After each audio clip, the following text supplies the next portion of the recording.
استاد همین طرز درستی قرض گرفتن کمتر شهر دهید مقصد باید شود همین حرام نشود مقصد که همین یگان کسب قرض تیم مقصد 10,000 باشد مقصد 15,000 کرد طرز حلال باشد تی آدم اینا هم خیلی اصلا یعنی الدیون یقضا بمثلها، اصلا قرض ها به مثل خودش ادا کرده می شود. یعنی اگر یگان کس فهمد که شما 10,000 می گیرید و 15,000 کرده میتید، با همین مقصد اگر دهد ریبا میشه. قرض حسنه نام دارد، یعنی قرضی که به عوضش فقط ثواب میخواهد از درگاه الله تعالی و نیکی به مردم، خدمت به مردم، برآوردن حاجت مردم.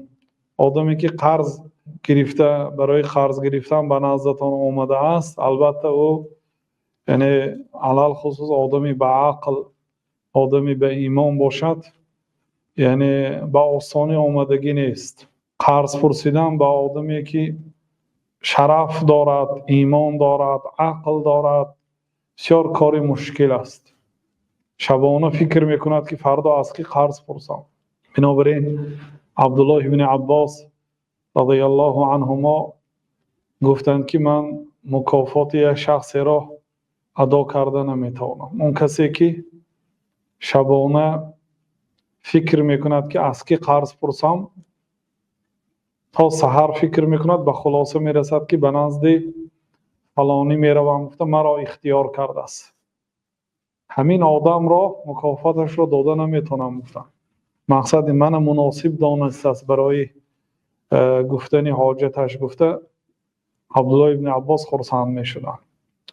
یعنی اصلا قرض دادن ثواب عظیم دارد، ولی از سبب آن که امروز اکثر مردم قرض میگیرن در وقتش ادا نمیکنن، قرض میگیرن با مقصدی ندادن، قرض میگیرن دیگه بعدی قرض گرفتن دشمن میشوند، یعنی مشکل شده است.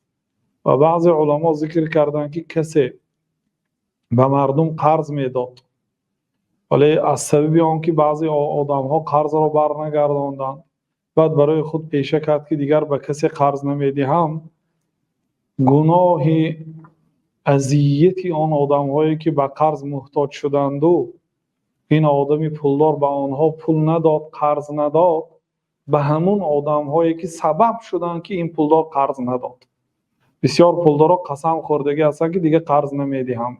برای چی؟ برای اینکه مردم قرض میگیرن نمیدهم. قرض میگیرن اگر پرسید دشمن میشید. همین خیلی مشکلی ها شد. و الا آدمی که به شما قرض داد، اون آدم برای شما نیکی کرد. قرض عوضش اجر است، ثواب است. ولی پیامبر صلی الله علیه و سلم وقتی که قرض کسی را میدادند، از کرم ایشان چنین بود که زیادتی کرده میدادند. لیکن اگر شما معروف شوید، شناخته شوید که قرض میگیرید و زیاد کرده میتید، اون آدم هم با همین مقصد اگر قرض دهد این ریبا هست. و این چنین شما هم یگان اشاره کنید که قرض را زیاد کرده میتیم، این ریبا میشد. فقط یعنی قرض حسنه میپرسید، میگید که برای من قرض ده، من روزی فلانی برمیگردانم. و آدم قرض دهنده باید در حضور دو شاهد و یک کاتب باید باشد. یک کاتب نویسد که فلانی از فلانی در حضور فلانی و فلانی دو شاهد قرض گرفت و مدتی فلان ماه، مقدار مبلغ فلان است، در فلان روز برمیگرداند.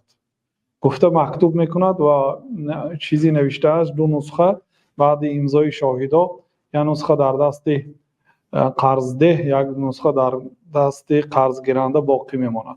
چون حالتهای میشد، حالتهای موت، حالتهای وفات، حالتهای زندان، حالتهای بیماری، حالتهای بیعقل شدن، نسأل الله سلامت و العافیه، در همین حالتها و شما حجت آورده نمیتونید، دلیل و شاهد آورده نمیتونید. اگر یک طرف انکار کند، علل خصوص میت اگر وفات کند، از خویشاوندان میت وقتی که میگوید که فلانی از من قرضدار بود، او حق دارد که از شما حجت طلب کند. برای آنکه اگر حجت نداشته باشد هر کی میتواند دلخواه آدم آمده در سر جنازه یک آدم دعوا کنه. بنابراین الله سبحانه و تعالی امر کرده است که وقتی که شما داد و گرفت میکنید، قرض میدهید، فاکتبوه، اون را نویسید. بنابراین بعضی مفسرها در زیر همین آیات گفتند که اگر کسی قرض دهد و ننویساند، شاهد نبیارد، بعد رفت و دعای بد کند، قبول نمیشد. گفتند بله این آدم مظلوم هست، پول داده است، نیکی کرده است، اون آدم نداد پول، اگر در حقش دعای بد کند دعاش قبول نمیشد. گفتم برای چی؟ برای آنکه این آدم اطاعت امر الله تعالی نکرد. وقتی قرض میداد باید در حضور شاهدین و یک کاتب قرض دهد بود، نوشته امضا گرفته باید داده شود بود.